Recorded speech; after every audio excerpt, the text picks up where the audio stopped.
बातें करेंगे। थोड़ा पिछड़ जाओ आप लोग, थोड़ा पिछड़ जाइए, थोड़ा पिछड़ जाइए। आप लोगों को वीडियो लेने अच्छा था, थोड़ा पिछड़ जाइए। औज़ु बिल्लाहि मिनश शैतानिर रजीम, बिस्मिल्लाहिर रहमानिर रहीम। सह नशीन पर तशरीफ फरमा मजलिस इत्तेहाद अल मुस्लिमीन के जिम्मेदार जनाब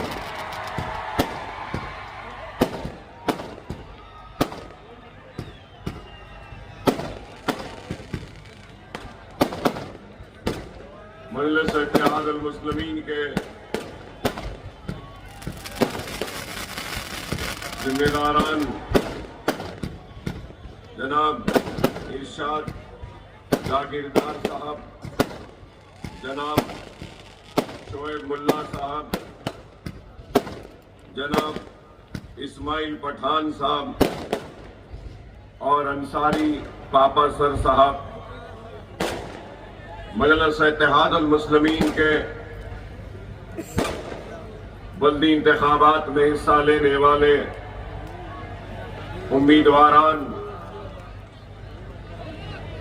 हैदराबाद से आए हुए मजलिसी जिम्मेदारान व तेलंगाना रियासत के रुकने असम्बली जनाब माजिद हुसैन साहब, सुनने वाले बुजुर्गों, नौजवान साथियों और मेरी इज्जत इमाम पर्दा नशीन माँ और बहनों,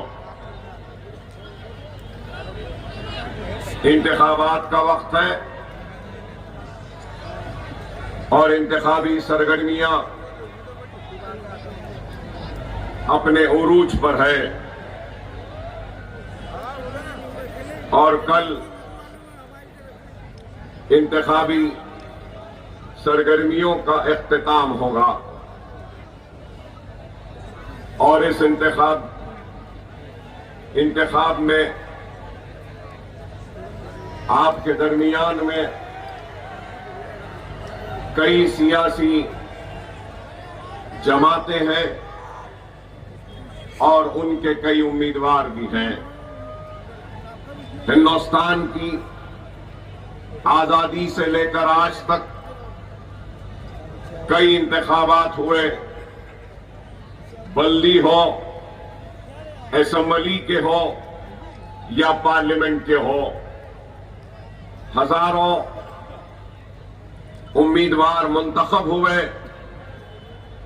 कोई कॉरपोरेटर बना, कोई एमएलए बना,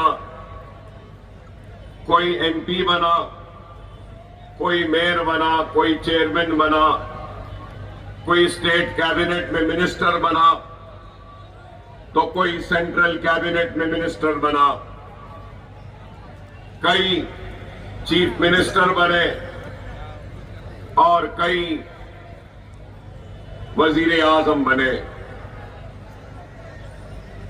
जमहूरियत में सबसे बड़ी ताकत अगर कोई चीज की है तो वो वोट की है और जमहूरियत में हर शहरी का हक है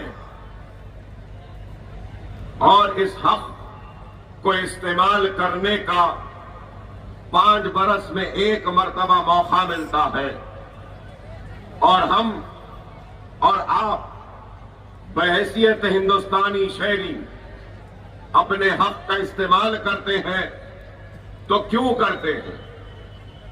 अपने हक का इस्तेमाल इस उम्मीद, इस तवक्को में करते हैं कि हमारा वोट हमारी आवाज बनेगा, हमारा वोट हमारी हक की लड़ाई लड़ेगा, हमारा वोट हमारे तहफ्फुज़ करेगा, हमारा वोट हमारे बस्तियों की खुशहाली की जमानत बनेगा, हमारा वोट हमको रोजी दिलाएगा, हमारा वोट हमको रोटी दिलाएगा, हमारा वोट हमको घर दिलाएगा, हमारा वोट हमारी इज्जत की हिफाजत करेगा, हमारा वोट हमारी मां और बहनों की इस्मत की हिफाजत करेगा, हमारा वोट हमारे मुल्क को खुशहाली की तरफ आगे बढ़ाएगा।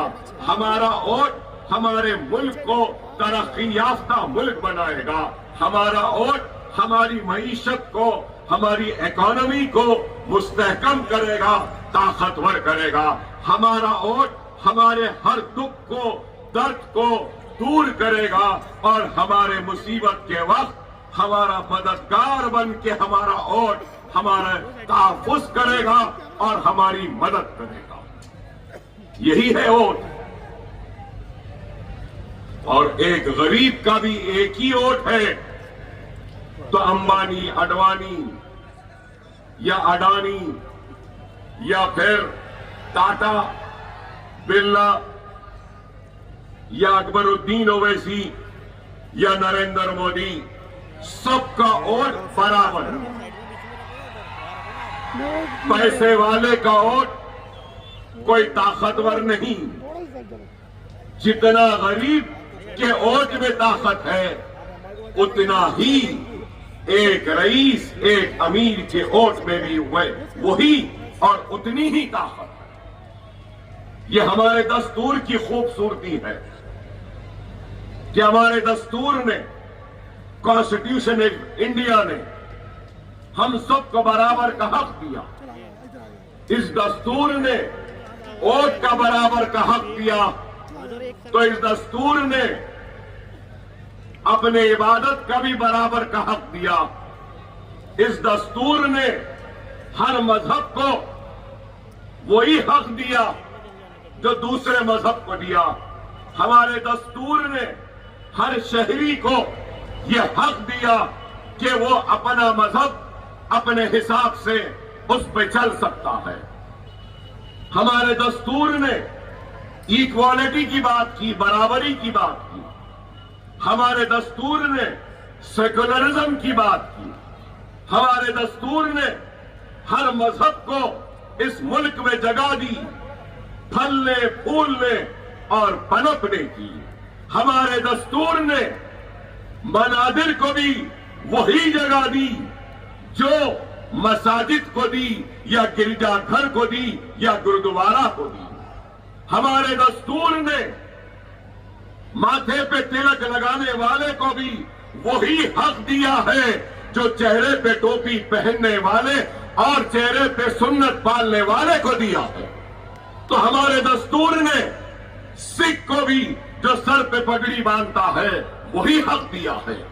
तो हमारे दस्तूर ने पारसियों को जो आग को मानते हैं उनको भी वही हक दिया। हमारे दस्तूर ने मजहब को मानने वालों को भी वही हक दिया है। जो मजहबों को नहीं मानते हैं उनको भी वही हक दिया। मेरा मतलब यह है कि कोई भगवान को मानता है, कोई अल्लाह को मानता है, कोई गुरु नानक को मानता है, तो कोई ईसा को मानता है। गॉड, भगवान, अल्लाह। अगर कोई गॉड को ना माने, भगवान को ना माने, अल्लाह को ना माने, तो उसको भी वही हक है जो गॉड, अल्लाह और भगवान को मानने वाले को दिया। यह है दस्तूर। हिंदुस्तान, इंडिया, भारत। इस भारत में, इस इंडिया में कई जबानें बोलने वाले लोग हैं, कई मजहब को मानने वाले लोग हैं, कई कल्चर्स को मानने वाले लोग हैं। अरे हिंदुस्तान एक ऐसा गुलदस्ता है जिसमें हर किस्म के फूल हैं, हर किस्म की खुशबू है, हर किस्म की एक मोहब्बतें हैं। लेकिन आज बाज लोग इस मुल्क के खूबसूरत गुलदस्ते को, फूलों को तोड़ रहे हैं, मसल रहे हैं और सिर्फ यही कहना चाहते हैं कि ये मुल्क सिर्फ एक मजहब के मानने वालों का है। या बाज लोग ये भी कह रहे हैं कि ये मजहब सिर्फ हिंदुओं का है। लेकिन मैं आज यहां खड़े रहकर हरगिज़ और कतई ये बात नहीं कहूंगा कि हिंदुस्तान सिर्फ हिंदुओं का है या सिर्फ मुसलमान का है या सिर्फ सिख का है या सिर्फ ईसाई का है या पारसी का है। हिंदुस्तान, इंडिया, भारत सबका था, सबका है और सबका रहेगा। भारत, इंडिया, हिंदुस्तान किसी के बाप की जागीर नहीं है। यह हिंदुस्तानियों की जागीर है, हर मजहब के मानने वालों की जागीर है, भगवान अल्लाह और गॉड को मानने वालों की जागीर है, हिंदू राष्ट्र कहने वालों की जागीर नहीं है। ये आज इस मुल्क को मजहब के नाम पर न सिर्फ बांट रहे हैं, बल्कि मजहब के नाम पर इस मुल्क को कमजोर कर रहे हैं। इनको मजहब से भी कोई मोहब्बत नहीं, इनको इस मुल्क से भी मोहब्बत नहीं। इनको मोहब्बत है तो सिर्फ अपने कुर्सियों से, अपने इख्तिदार से। आज आप बताइए कि हिंदुस्तान की तारीख में एक नई तारीख का आगाज उस वक्त हुआ जब 2014 को भारतीय जनता पार्टी को इख्तिदार मिला और नरेंद्र मोदी वजीर आजम हिंदुस्तान बने। बनने के से पहले, बनने के बाद बहुत सारी बातें हुई। मैं उन बातों को दोहराना चाहता हूं और दोहराना इसलिए चाहता हूं कि इंसान की फितरत होती है, ह्यूमन टेंडेंसी है कि उसकी याददाश्त बड़ी कमजोर होती है। रोजमर्रा की जिंदगी के चैलेंजेस, रोजमर्रा की जिंदगी के जरूरतें, रोजमर्रा की जिंदगी के परेशानियां, रोजमर्रा की जिंदगी की जिदोजहदें इंसान की याददाश्त को कमजोर कर देती है। आपको याद दिलाऊं, क्या सबसे पहले यही नरेंद्र मोदी ने क्या ये नहीं कहा था कि हर एक के खाते में 15 लाख आएंगे? क्या 15 लाख आए? नहीं, मैं आपसे नहीं पूछ रहा हूं। हमको तो 15 पैसे भी नहीं मिलेंगे, हमको मालूम है, हमको तो नहीं चाहिए। अगर तुमको जरूरत है तो बोल दो, हम मुसलमान अपने जेब से 15-15 पैसे तुमको दे देंगे। मगर जिनसे वादा किया था 15 लाख आएंगे, क्या 15 लाख आए? सबका विकास, सबका विश्वास, किसका विकास हुआ? क्या सबका विकास हुआ? पहले शौचालय, बाद में दीवाले बोले, देवाले। क्या शौचालय बन गए? क्या 15 लाख आए? अच्छे दिन आए? क्या विकास आया? क्या विश्वास आया? क्या शौचालय आए? विकसित भारत। कभी चौकीदार बन गए, याद होगा आपको। कभी चौकीदार बन जाते हैं तो कभी चाय वाले बन जाते हैं। ये मैं नहीं कह रहा हूं, लोग बोलेंगे कि मैं कह रहा हूं। यहां खड़े सहाफी, सहाफत की दुनिया से ताल्लुक रखने वाले, यहां पे काबिल इम्तिहान लिखकर पुलिस सर्विसेज में ज्वाइन करने वाले पुलिस के लोग भी हैं। वो भी जानते हैं कि नरेंद्र मोदी साहब ने खुद कहा था कि मैं स्टेशन पर मेरी एक बंडी थी, वहां पे चाय बेचा करता था।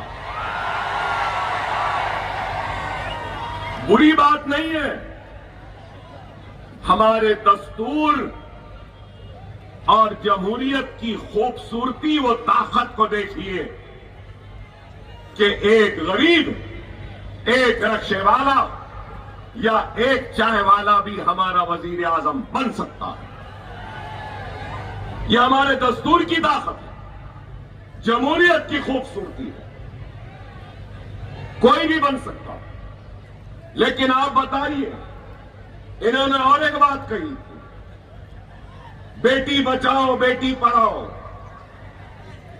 ये भी कहा कि महंगाई को कम करेंगे, इन्फ्लेशन कम करेंगे, रुपये की कदर को मजबूत करेंगे, सरहदों की हिफाजत करेंगे, मईशत को, इकोनॉमी को मजबूत करेंगे।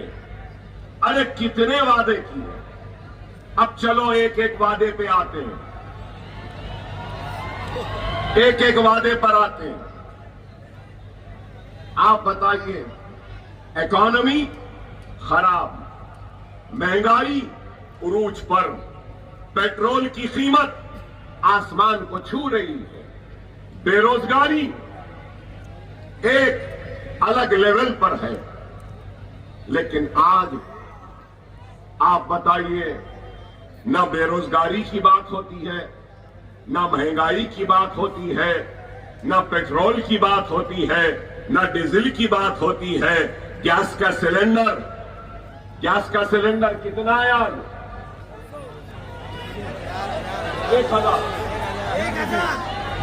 1,000 गैस सिलेंडर महंगा हो रहा है, इसके ऊपर कोई बात नहीं। पेट्रोल महंगा आ रहा है, इस पे बात नहीं। बेघर लोगों को घर देना, इस पर बात नहीं। बिजली देना, इस पर बात नहीं। पानी देना, इस पर बात नहीं। अरे हमारे मसाइल पर बात करो। नहीं, क्या बात? हिंदू मुसलमान, हिंदू मुसलमान, हिंदू मुसलमान, हिंदू मुसलमान।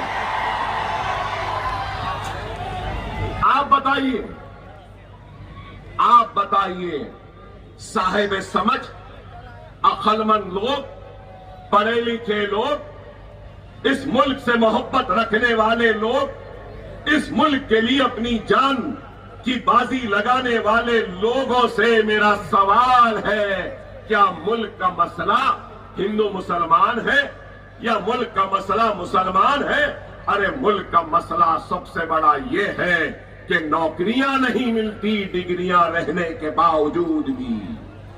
मुल्क का मसला अगर है तो बेरोजगारी का, मुल्क का अगर मसला है तो महंगाई का, मुल्क का अगर मसला है तो बेघरों को घर देने का, मुल्क का अगर मसला है तो पेट्रोल की बढ़ती हुई कीमत को नीचे लाना, मुल्क का अगर कोई मसला है तो हमारी घर की औरतें, मां, बहन, बहू, बेटियां जो गैस सिलेंडर की महंगाई की वजह से फिर से जंगल की लकड़ियों के चूल्हे जलाकर उस धुएं में अपने फेफड़ों को खराब कर रहे हैं, ये मसला है।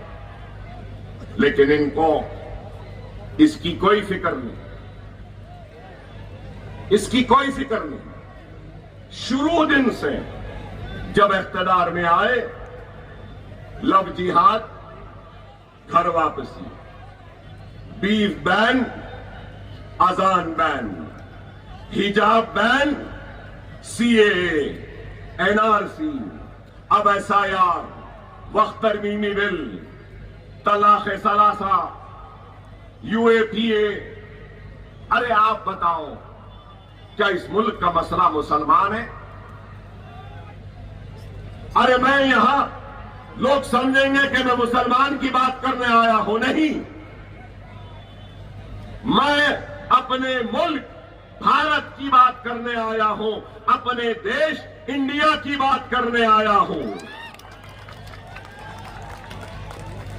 और मैं इस मुल्क के हर शहरी की परेशानी की बात करने आया हूं, मगर ये सिर्फ कभी लव जिहाद, कभी घर वापसी, कभी बीफ बैन, कभी मॉब लिंचिंग। लिंचिंग क्या मतलब? टोपी पहन के जा रहा है, घेर के मार रहे हैं। दाढ़ी है तो मार रहे हैं। गोश्त लेके जा रहा है तो मार रहे हैं। क्या है बताइए? जब जब इस मुल्क ने इस मुल्क के वजीर आजम से सवाल किया कि मेरे रोजी का क्या हुआ, तो उन्होंने क्या किया? लव जिहाद, घर वापसी, अज़ा बैन, हिजाब बैन बोल के मुल्क को उलझा दिया और मुल्क को आपस में लड़ाने की एक नई साजिश, नया मंसूबा, नए एक चीज को पैदा कर दी और फेंक दिया। खुदारा मेरे प्यारे भाइयों, समझो इस बात को, नफरत के इस जाल में फंसो नहीं। मैं आज जो कह रहा हूं, सुनो इस बात को, मुझे नाज है कि मैं हिंदुस्तानी हूं और मुझे फख्र है कि मैं ला इलाहा इल्लल्लाह मोहम्मद रसूलुल्लाह कलमा पढ़ने वाला मुसलमान हूं। ये मुल्क सबका है, मगर तुमसे कह रहा हूं, तुम इस मजहबी जुनून के इस जाल में मत फंसो। याद रखो, कानून एक मकड़ी के जाले की तरह है, कमजोर फंस जाता है, ताकतवर जाला तोड़ के निकल जाता है।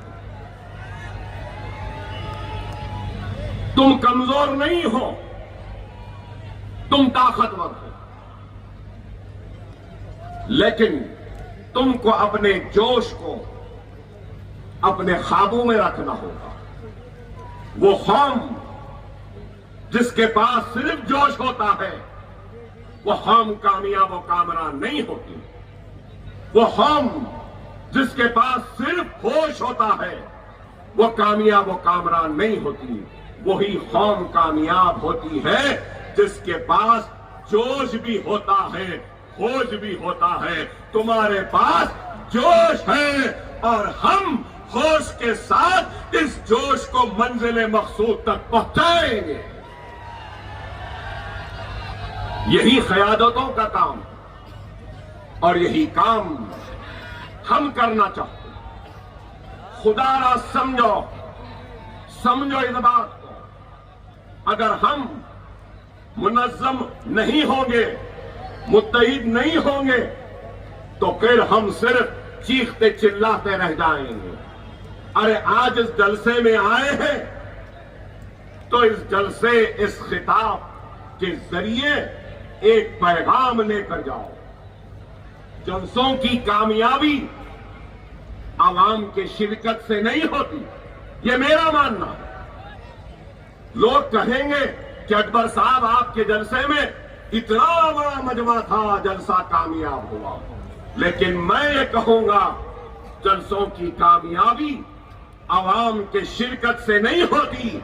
जलसों की कामयाबी एक कामयाब तकरीर से होती है, कामयाब पैगाम से होती है। वो पैगाम जो आने वाले लोग उस पैगाम को सुनकर, समझकर, उस पर अमल करते हुए उस पैगाम को लेकर आगे बढ़ते हैं। और अगर मेरी तकरीर का अगर कोई पैगाम है, अगर मेरी तकरीर का कोई पैगाम है, तो सिर्फ एक ही है, वो है इत्तेहाद, इत्तेहाद, इत्तेहाद, इत्तेहाद, इत्तेहाद, इत्तेहाद, इत्तेहाद। प्यारे मुसलमानों, इत्तेहाद पैदा करो, सिर्फ यही मेरे तकरीर का अगर कोई पैगाम है तो अपने मुल्क से मोहब्बत करो, मोहब्बत करो, मोहब्बत करो। अपने पड़ोसियों से मोहब्बत करो, मोहब्बत करो। ये मेरा पैगाम। नफरत का जवाब नफरत से देना जरूरी नहीं है। हम नफरत का जवाब मोहब्बत से देंगे, क्योंकि ये हमारे रसूलुल्लाह सल्लल्लाहु अलैहि वसल्लम की तालीम है। लेकिन कोई हमारे इस पैगाम को हमारी कमजोरी ना समझे। हम कमजोर नहीं, हम डरने या घबराने वालों में से नहीं, लेकिन हम दुश्मन के फैलाए हुए जाल में फंसकर फड़फड़ाकर खत्म होना हम नहीं चाहते। हम लड़ेंगे, जमहूरी जिद्दोजहद करेंगे, लेकिन अपने पसंद के मुकाम पर, अपने पसंद के वक्त पे लड़ेंगे। जब तुम चाहे, जब हम नहीं लड़ेंगे। मैं मुकर्रर करूंगा वक्त, कब लड़ना, कैसे लड़ना है। और जमहूरियत में याद रखो, सबसे बड़ी जंग, सबसे बड़ी ताकत, सबसे बड़ी कामयाबी क्या होती है? अपने नुमाइंदों को ऐवानों में पहुंचाना। आज मैंने अपने तकरीर के आगाज के वक्त कहा कि कई वजीर आजम आए। क्या हम मुसलमानों ने नेहरू को नहीं आजमाया? क्या हम मुसलमानों ने इंदिरा को नहीं आजमाया? क्या हम मुसलमानों ने लाल बहादुर शास्त्री को नहीं आजमाया? क्या हम मुसलमानों ने राजीव गांधी को नहीं आजमाया? क्या हम मुसलमानों ने मुरारजी देसाई को नहीं आजमाया? क्या हम मुसलमानों ने क्या वीपी सिंह को, चंद्रशेखर को, आई के गुजराल को, देवे गौड़ा को, मनमोहन सिंह को, पीवी नरसिम्हा राव को, सबको आजमाया? फिर क्या बात है कि इस मुल्क का सबसे पिछड़ा हुआ, सबसे कमजोर और सबसे आखिर में रहने वाला मुसलमान है, तो वो क्यों है? इसका जिम्मेदार कौन है? अगर आज मजलिस इत्तेहाद अल मुस्लिमीन बिहार को जाकर जीतती है, मजलिस इत्तेहाद अल मुस्लिमीन आज महाराष्ट्र में जीतती है, मजलिस तेलंगाना में जीतती है, मजलिस आंध्रा में जीतती है, मजलिस कर्नाटक में जीत रही है, सारे हिंदुस्तान में मजलिस के लिए लोग हाथ फैलाए, इस्तकबाल के लिए बेचैन है, तो क्यों है? अरे इन लोगों ने हमारे साथ नाइंसाफी की, इन्होंने हक तलफी की, हमारे हक से हमको महरूम रखा और हमारे बच्चों को तालीमी दर्सगाहों से दूर रखा, हमको रोजी नहीं दी, रोटी नहीं दी, हमको खुशहाली नहीं दी, बल्कि उल्टा 50,000 फिसादात का तोहफा हमको दिया। क्या यह बात गलत कि फिसादात के जरिए हमारी इज्जतें लुटी, इस्मतें लुटी, हमारी आबादियां खाक की ढेर में तब्दील हुए, शरीफ बाप के खानों पर नौजवान की मैयत आ गई, हमारी बहनों की इज्जतें लुटी, हमारी बेटियों की आबरू लुटी, हमारे कारोबार जलकर खाक हो गए। अरे ये लोग ही जिम्मेदार। मलियाबाद का फिसाद किसके दौर में हुआ? अहमदाबाद का फिसाद किसके दौर में हुआ? जबलपुर का फिसाद किसके दौर में हुआ? भिवंडी का फिसाद किसके दौर में हुआ? ये बंबई का फिसाद किसके दौर में हुआ? रोडकिला का फिसाद किसके दौर में हुआ? आगरा का फिसाद किसके दौर में हुआ? अजमेर का फिसाद किसके दौर में हुआ? जमशेदपुर का फिसाद किसके दौर में हुआ? 50,000 फिसादात का तोहफा देने वाले का नाम कांग्रेस है। क्या इस बात से इनकार करेंगे? अरे हर किसी ने हमारा इस्तेसाल किया, इस्तेमाल किया, उसका नतीजा यह हुआ कि हम पिछड़ गए, कमजोर हो गए और आखिर में आ गए। इस हिंदुस्तान के सियासत के उफक पर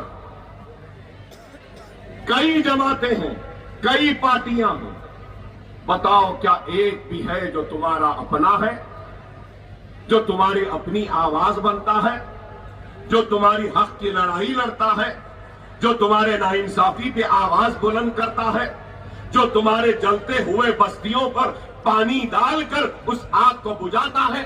कोई है जो तुम्हारी लुटी हुई इस्मत पे इज्जत की चादर डालता है? कोई है जो तुम्हारे अदा को रोकने के मंसूबों को नाकाम करता है? कोई है जो SIR पर से तुम्हारे नामों को निकालने के साजिशों को नाकाम करता है? कोई है जो CAA NRC के खिलाफ आवाज बुलंद कर रहा है? कोई है जो तुम्हारी शरीयत पे हमला हो रहा है तो आवाज उठा रहा है? कोई है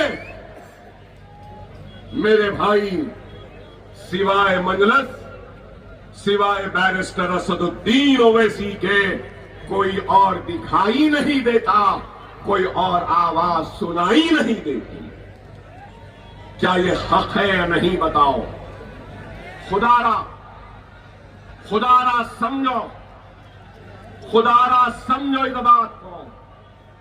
आज मुल्क बड़े ही नाजुक दौर से गुजर रहा है। अगर हम सिर्फ जज्बात में बहकर रह जाएंगे और हकीकत से दूर हो जाएंगे तो फिर हमारा ही नुकसान होगा। खुदारा समझो, समझो दिल्ली के बाजारों में कैसे नारे आए, रामजादे फुलाजादे गोली मारो। क्या ये नारे नहीं सुने आप? बताओ, क्या किसी एक को भी सजा हुई? क्या एक को भी जेल हुई? क्या एक को भी कानून ने अपने दायरे में लेकर जवाब तलब किया? खुदारा गौर करो, खुदारा गौर करो। गुजरात के फिसादात में इज्तिमाई इस्मत रेजी हुई और रेप करने वाले जेल में, और रेप करने वालों को जेल से छोड़ा जाता है तो बीजेपी वाले उनके गलों में फूल डाल रहे हैं। भारत मां कहते हैं। क्या क्या वो औरत भारत मां की सुपूत नहीं है? क्या वो हिंदुस्तानी नहीं है? बेटी बचाओ बेटी पढ़ाओ की बात करते हैं, लेकिन मुस्लिम हिजाब करने वाली बेटियों को कॉलेज जाने से रोकते हो, पढ़ने से रोकते हो, इल्म हासिल करने से रोकते हो। क्या ये है? अरे जिसको जो पहनना है पहने, लेकिन पहनने पर भी पाबंदी और लिबास पर भी पाबंदी। आप बताइए, खुदारा समझो, समझो मेरी इस बात को। हमारा मिजाज ऐसे हो गया है कि बस आओ फर फर फर बोलो, जिंदाबाद जिंदाबाद नारे लगा दिए, वाह वाह वाह थालियां मार दिए, क्या खूब तकरीर करा, क्या बोला बाप, क्या बोला, बोले बस चले गए और कम्बल ओढ़े सो गए। ऐसे नहीं होगा, ऐसे नहीं होगा। खुदारा समझो, ये वक्त नाजुक है, ये वक्त नाजुक है।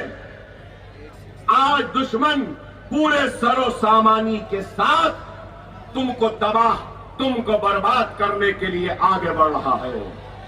खुदारा खुदारा समझो मेरी बात को, सुनो मेरी बात को कि ये मुल्क में क्या हो रहा है।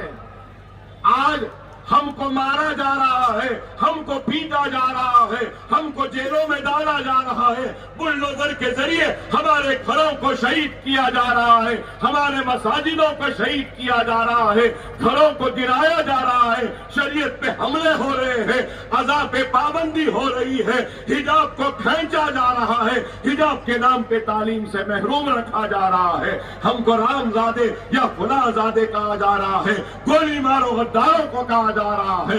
अरे गौर करो, अगर अब भी तुम उठना नहीं चाहते, मुनज़्ज़म होना नहीं चाहते, तो फिर कोई मदद करे तो कैसे करे? खुदारा समझो कि मुल्क आज कहां जा रहा, किधर जा रहा। खुदारा समझो, मैं बार बार कह रहा हूं, समझो मेरी बात को। वो बिलखिज़बानों पुकार रही है, वो इशरत जहां आवाज दे रही है, वो गुजरात में तबाह होने वाले तुम्हारे भाई तुम्हारे ऊपर नजर टिकाए देख रहे हैं। वो हिजाबी बच्ची जिसका हिजाब खींचा गया, वो तुम्हारी तरफ उम्मीद और आस के साथ देख रही है। वो बंद होती हुई अज़ाएं तुमसे सवाल कर रही है। वो शरीयत पे होने वाले हमले तुम्हारे ज़मीर को बेदार करने के लिए आज बेचैन है। खुदारा वो बुलडोजर जो तुम्हारी बस्तियों की तरफ बढ़ रहे हैं, क्या तुमको दिखाई नहीं देती? हमारे बच्चे जो जेल में हैं, क्या वो तुमको दिखाई नहीं देते? खुदारा अल्लाह के लिए बेड़ा रवी की जिंदगी तर्क करो।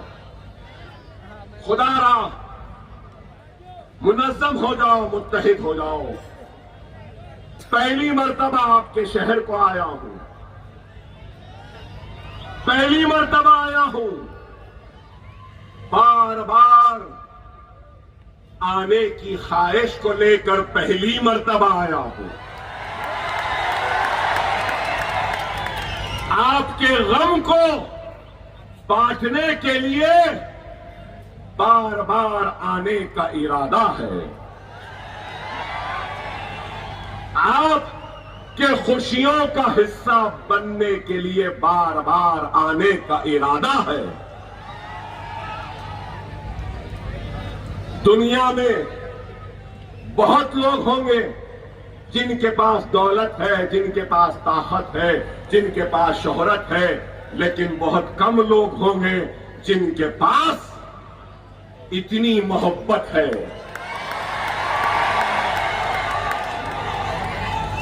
कहीं भी चले जाओ हिंदुस्तान के कोने में, हर जगह पर यही मोहब्बत, यही जोश, यही वलवला, यही ताकत, यही दुआएं और यही उम्मीद मिलती है। तुम्हारी मोहब्बत मेरी ताकत है, तुम्हारा जुनून मेरे अल्फाज है और तुम्हारी दुआएं मेरी हिम्मत है।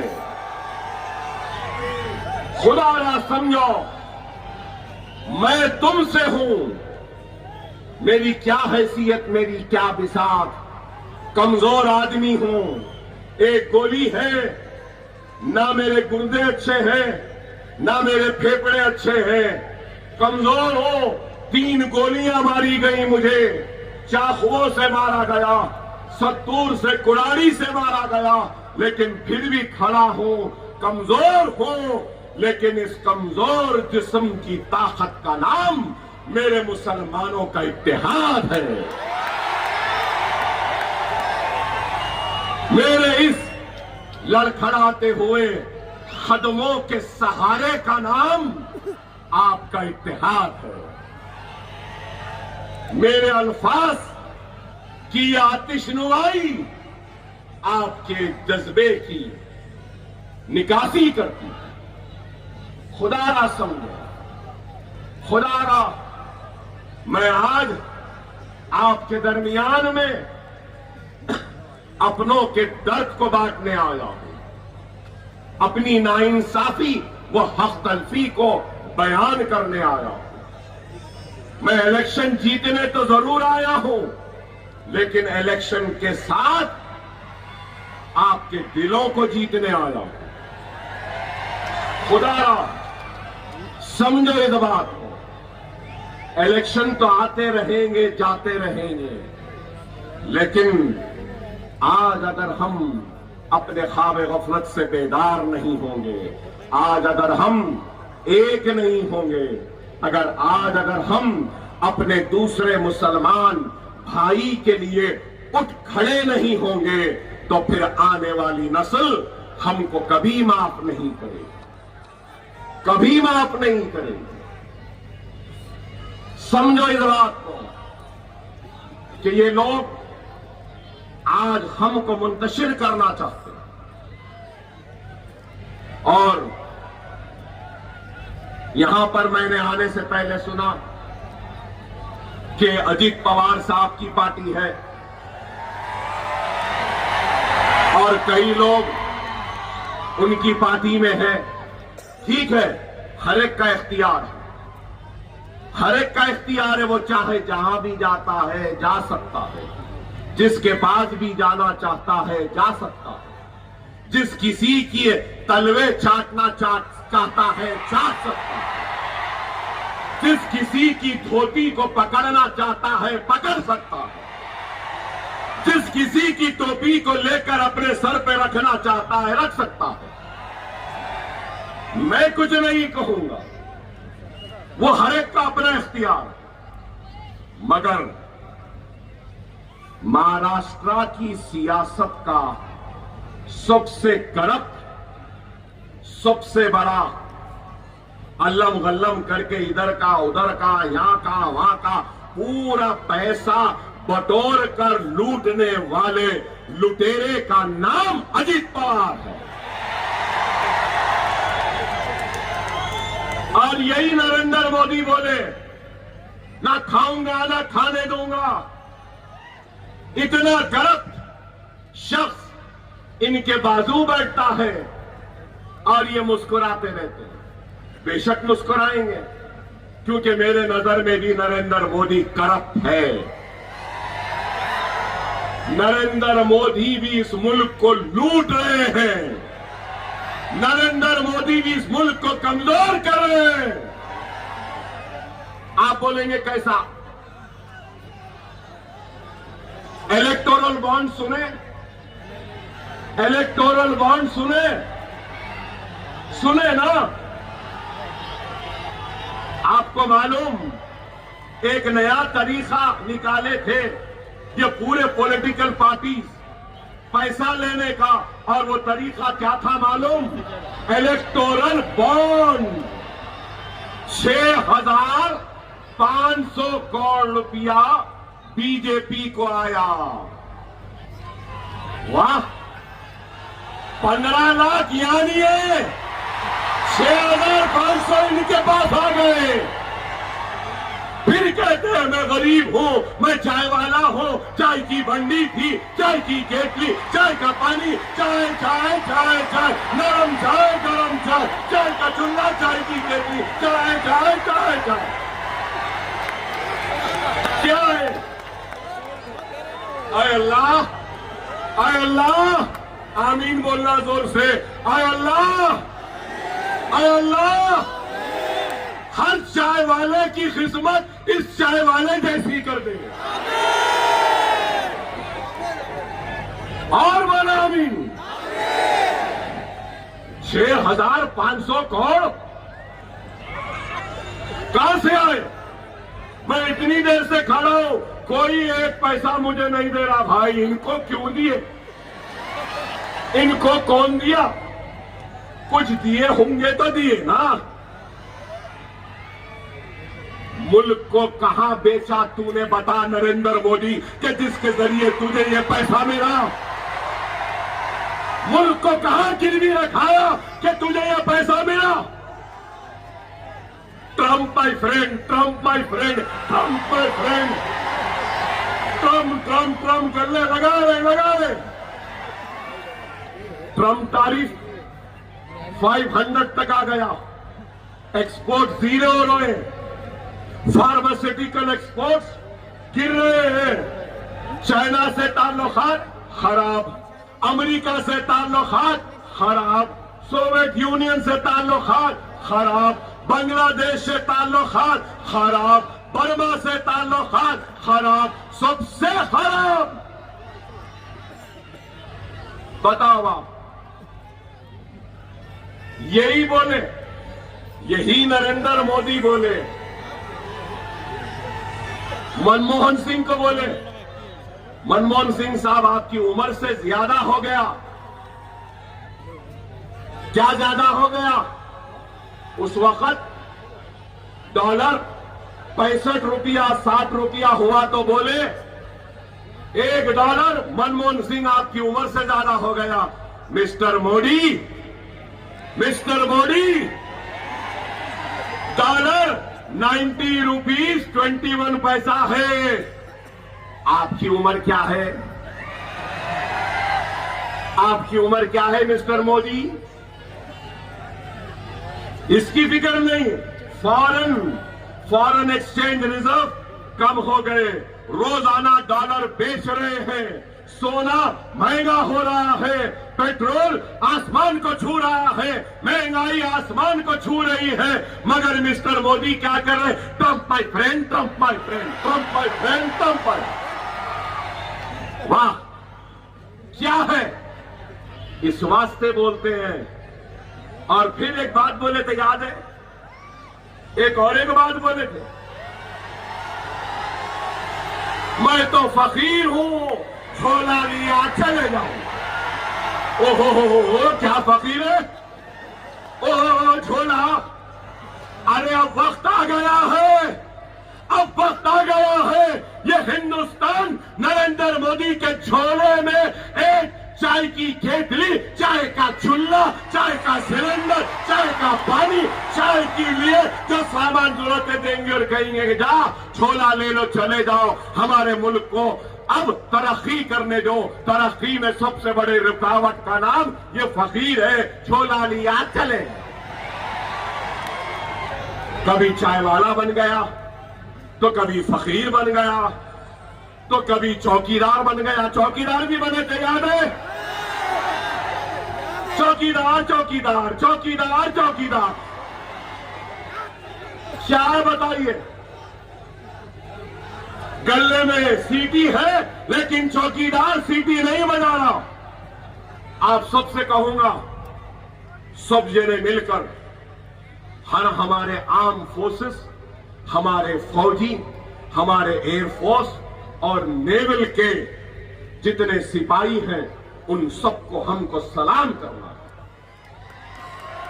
करेंगे ना? करिए।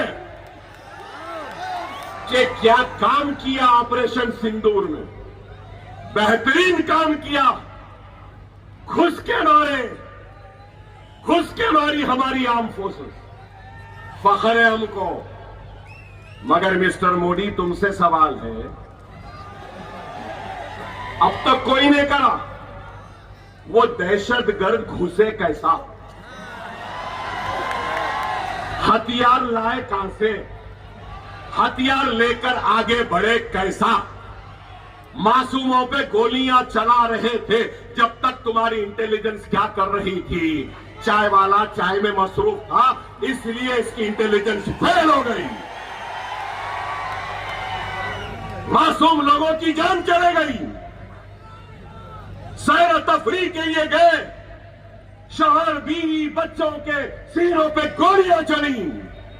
कोई नहीं पूछता इस नरेंद्र मोदी से कि दहशतगर्द घुसा कैसा, दहशतगर्द हथियार लाया कहां से, दहशतगर्द वो गोलियां चलाया कैसा। ये नहीं बोलेंगे। अरे ये इसकी कमजोरी है। इकॉनमी तबाह, सरहदें आज, ये हमारे फौजी भाइयों का, मैं कहूंगा, कुर्बानी का नतीजा है कि आज हम इत्मीनान से हैं। अच्छा हुआ चौकीदार सरहदों की चौकीदारी पे नहीं गया। अगर ये चौकीदार चला जाता तो नहीं मालूम और क्या होता। अच्छा है चौकीदार, तू दिल्ली में ही रहे। अच्छा है चौकीदार, गले में वो सीटी डाल ले, फिर फिराने दे। फिर क्या हिंदुस्तान को ऐसे चौकीदार की जरूरत है, या हमारे सेना जैसे बहादुर लोगों की जरूरत है? बताओ। अरे ये लोग हर महाज पे नाकाम, और जब नाकाम होते ना तो बस हिंदू मुसलमान, हिंदू मुसलमान, हिंदू मुसलमान। ऐ नरेंद्र मोदी, ऐ मोदी भक्तों, ऐ गौ रक्षकों, सुन लो, सुन लो। तुम मुझ पर जुल्म कर रहे हैं ना, मेरे बस्तियों पे बुलडोजर चला के, मेरी अज़ा को रुका के, मेरे बच्ची का हिजाब खींच के, मेरे लव जिहाद के नाम पर मार के, मॉब लिंचिंग करके तुम मेरी इज्जतों को लूट कर जश्न मना रहे हो। सुन ले मोदी, ऐ जालिम सुन ले, चाहे तू कितना भी जुल्म कर ले, ऐ जालिम तू थक जाएगा, लेकिन हिंदुस्तान का मुसलमान नहीं थकेगा, नहीं थकेगा। ऐ मुल्क के लुटेरे, कितना लूटना है तू लूट ले, लूटते लूटते तू थक जाएगा, लेकिन हिंदुस्तान का मुसलमान नहीं थकेगा।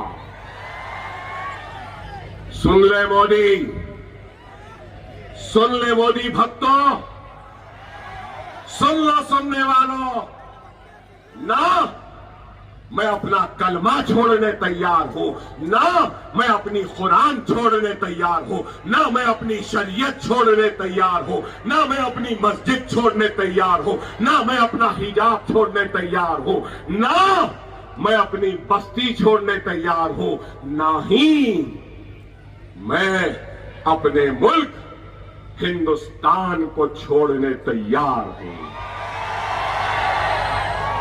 ये मुल्क मेरा था, मेरा है, मेरा रहेगा। मैं इस घर का किराएदार नहीं हूं, मैं इस घर का मालिक हूं। जितना ये मुल्क मोदी का है, उतना ये मुल्क अकबरुद्दीन ओवैसी का भी है ना, है ना, है ना। डर गए क्या, डर गए क्या, जाने वाले हैं क्या, जालिम के खिलाफ झुक जाएंगे क्या, लुटेरे के सामने झुक जाएंगे क्या? लड़ेंगे लड़ेंगे लड़ेंगे, अपना हक लेके रहेंगे, लेके रहेंगे ना। मोदी, ये अकबरुद्दीन ओवैसी की तकरीर नहीं, ये यहां ठहरे, इनका जज्बा है, इनका गुस्सा है, इस मुल्क से इनकी मोहब्बत है, जो अकबरुद्दीन ओवैसी इनकी जबान बनकर कह रहा है। खुदारा, खुदारा, समझो मेरी बात को।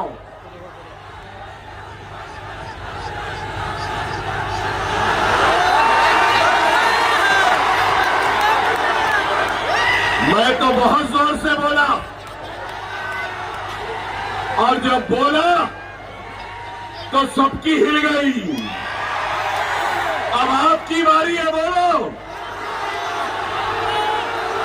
बोलो। तुम्हारी आवाज मेरी हिम्मत है, तुम्हारी आवाज मेरी ताकत है, तुम्हारी आवाज मेरा जुनून है, बोलो।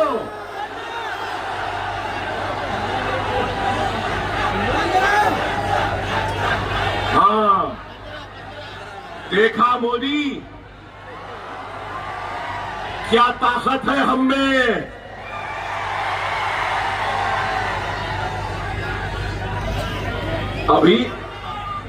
अभी 3 मिनट बाकी है।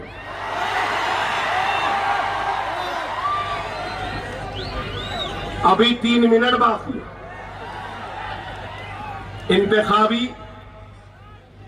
इंतखाबी सरगर्मियां कल कितने बजे? 5 बजे कल इंतखाबी सरगर्मियां 5 बजे बंद हो जाएगी ना। अल्लाह की शान देखो, अल्लाह की शान देखो, क्या शान है। मैं अपने सारे हिंदू भाइयों को मकर संक्रांति की मुबारकबाद देता हूं। मुबारकबाद देता हूं। हमारे पुलिस के भाइयों को भी मकर संक्रांति की मुबारकबाद। कल 5 बजे के बाद कोई जलसा नहीं, कोई नारा नहीं, इलेक्शन कैंपेनिंग बंद हो जाएगी। लेकिन अल्हम्दुलिल्लाह अल्लाह की शान देखो, मोदी होने दो, शिंदे होने दो, फडणवीस होने दो, पवार होने दो, सब पतंग फैलाएंगे, सब पतंग फैलाएंगे। पंजा नहीं दिखेगा, घड़ी नहीं दिखेगी, कवल नहीं दिखेगा, पतंग दिखते रहेगी, दिखते रहेगी, दिखते रहेगी। सही है ना? तुम हमसे छीन रहे थे, अल्लाह ने हमारी निशानी तुम्हारे हाथ में दी। वाह! तुम हमारी मस्जिदों को छीने, आजाद को छोड़े, अल्लाह वाला ले अकबर ओवैसी, असद ओवैसी का निशान है, पकड़ लिए। अब वो अलग बात है, खिलाना नहीं आता, कन्ने डालना नहीं आता, मांझा सूतना नहीं आता, ढील देना नहीं आता, खींच मारना नहीं आता। आओ हम बताते हैं कि कैसा मांझा सूते, इतनी देर अच्छा सूते नहीं सूते? सूतिए ना, अच्छा सूते ना, पतंग खिला दिए ना। अब खाली क्या करना है? झुकाना है, खींचना है। कौन सी तारीख कोड डालना है? अरे जोर से बोलो, कौन सी तारीख? जोर से बोलो। बस एक ही दरखास्त है, 15 तारीख को 15 मिनट निकालना, घर से जाना, अपना वोट डालना। डालेंगे ना? 15 मिनट निकालेंगे ना वोट डालने के लिए? 15 मिनट निकालेंगे ना? 15 को मजलिस को कामयाब कर रहे। हाँ, नारे तकबीर, नारे तकबीर, नारे तकबीर। मजलिस इत्तेहादुल मुस्लिमीन, हिंदुस्तान, भारत, इंडिया। पतंग पतंग पतंग पतंग पतंग पतंग पतंग पतंग। सलाम वालेकुम।